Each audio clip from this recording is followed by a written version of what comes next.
দুই সন্তানৰ মাতৃ নিৰুদেশ চিন্তিত স্বামী গৃহৰ পৰিয়াল।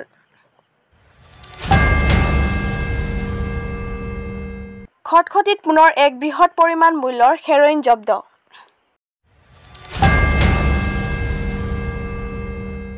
অসম সত্ৰ মহাসভাৰ কেন্দ্ৰীয় কাৰ্যনিৰ্বাহক সভাৰ আয়োজন।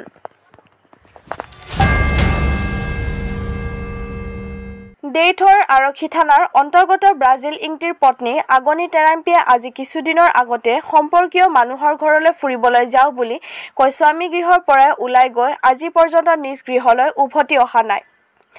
আনফালে দুটি কণ সন্তানৰ মাতৃগৰাকীৰ স্বামী ব্ৰাজিল ইংটিয়ে জানিবলৈ দিয়া মতে তেওঁৰ পত্নী প্ৰায় দুসপ্তাহৰ আগতে পৰিয়ালৰ মানুহৰ ঘৰত ফুৰিব যাম বুলি কৈ আজি পৰ্যন্ত ঘূৰি নহা বাবে স্বামীৰ লগতে পৰিয়ালৰ আন সদস্যসকলো চিন্তিত হৈ পৰিছে।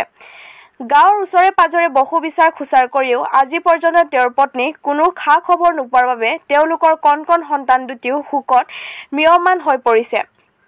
সেয়েহে ইয়াকে লৈ কোনো ব্যক্তিয়ে যদি আগনি টেৰাম্পীক যিকোনো ঠাইত দেখা পোৱা মাত্ৰকে তলত উল্লেখ কৰা নাম্বাৰত যোগাযোগ কৰিবলৈ পৰিয়ালৰ লগতে স্বামী ব্ৰাজিল ইংটিয়ে সকলোলৈকে অনুৰোধ জনাইছে বুলি আমাৰ সংবাদদাতাৰ আগত জানিব দিয়ে। যোগাযোগৰ নম্বৰ 9864798234।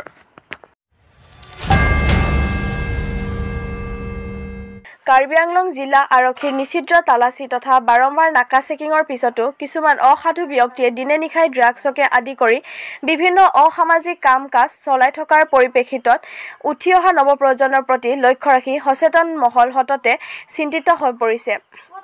উল্লেখযোগ্য যে ডিমাপুৰৰ পৰা বোকাজানলৈ বুলি খোজকাঢ়ি আহি থকা অৱস্থাত বিমল পাল নামৰ এগৰাকী ড্ৰাগছ সৰবৰাহকাৰী খটখটি আৰক্ষীৰ নাকা তালাচীৰ সময়ত ধৰা পৰে। পৰৱৰ্তী সময়ত বিমল পালক জেৰা কৰা সৰ্বমুঠ 40টা চাবোনৰ বাকচত ড্ৰাগছখিনি অনাৰ কথা আৰক্ষীৰ আগত প্ৰকাশ কৰে। খটখটি আৰক্ষীয়ে জব্দ কৰা 500 গ্ৰামৰ উক্ত হেৰইনখিনিৰ মূল্য প্ৰায় 3 কোটি মান হ'ব পাৰে বুলি আৰক্ষীৰ এক সূত্ৰত প্ৰকাশ। উল্লেখ যে ধৃত বিমল পালৰ ঘৰ বোকাজানত বুলি জানিব পৰা গৈছে আৰু সেইলৈ ডিমাপুৰৰ পৰা বোকাজানলৈ বুলি হেৰইনখিনি লৈ যোৱাৰ সময়ত খটখটি আৰক্ষীৰ নাকা তালাচীত ধৰা পৰে যদিও উক্ত হেৰইনখিনি বোকাজানৰ কলৈ নিব অথবা কাক দিব নতুবা কোনে আনিব দিছিল সেইলৈ বৰ্তমান বোকাজান আৰু খটখটি আৰক্ষীয়ে তীক্ষ্ণ নজৰ ৰখাৰ উপৰি ক্ষীপ্ৰ গতিৰে তদন্ত অব্যাহত ৰাখিছে। আনহাতে ধৃত ড্ৰাগছ সৰবৰাহকাৰী বিমল পালক বোকাজান সমূহীয়া চিকিৎসা কেন্দ্ৰলৈ আনি থকাৰ পথতে বোকাজান আৰক্ষীৰ উপ পৰিদৰ্শক নিতুল শইকীয়াক শাৰীৰিকভাৱে আক্ৰমণ কৰি পলাবলৈ চেষ্টা কৰোঁতে আৰক্ষীয়ে ধৃত অপৰাধীজনৰ ভৰিত গুলীয়াবলৈ বাধ্য হয়। বৰ্তমান বিমল পালক বোকাজান চিকিৎসা কেন্দ্ৰলৈ পঠিওৱা হৈছে।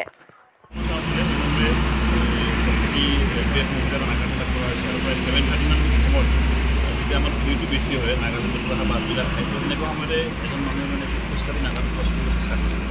তো সেই সময়তে আমি সেই মানুহটো ডিটেইন কৰিলোঁ আৰু চাৰ্চ কৰোঁতে তেওঁৰ বেগৰ ভিতৰত 40টা চাবোনৰ বাকচ পাইছোঁ। তো আপোনাৰ এপ্ৰক্সিমেটলি ½ কেজি হেৰইন মজুত আছিল। ছাৰ ভেলু কিমান? Approximately ½ KG international value 3 crore মান হ'ব লাগে। ছাৰ ক'ৰ পৰা আনিছিলে আৰু ক'লৈ নি আছে? এইটো ডিমাপুৰৰ পৰা আনিছিলে। এইটো আমাৰ বোকাজানৰ এটা এৰিয়া ডেলিভাৰী কৰিব লগা আছিলে। বাকী আমি ইণ্টাৰভিউশ্যন কৰি আছোঁ।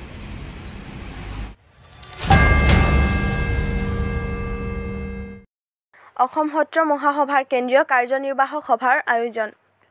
অসম সত্ৰ মহাসভাৰ অন্তৰ্গত কাৰ্বি আংলং জিলা সত্ৰ মহাসভাৰ কাৰ্যনিৰ্বাহকখনি পোনপ্ৰথমবাৰৰ বাবে জিলাখনৰ সদৰ চহৰস্থিত ডিফু বৰনামঘৰত এদিনীয়া কাৰ্যসূচীৰে অহা 26 মাৰ্চত আয়োজন কৰা হৈছে।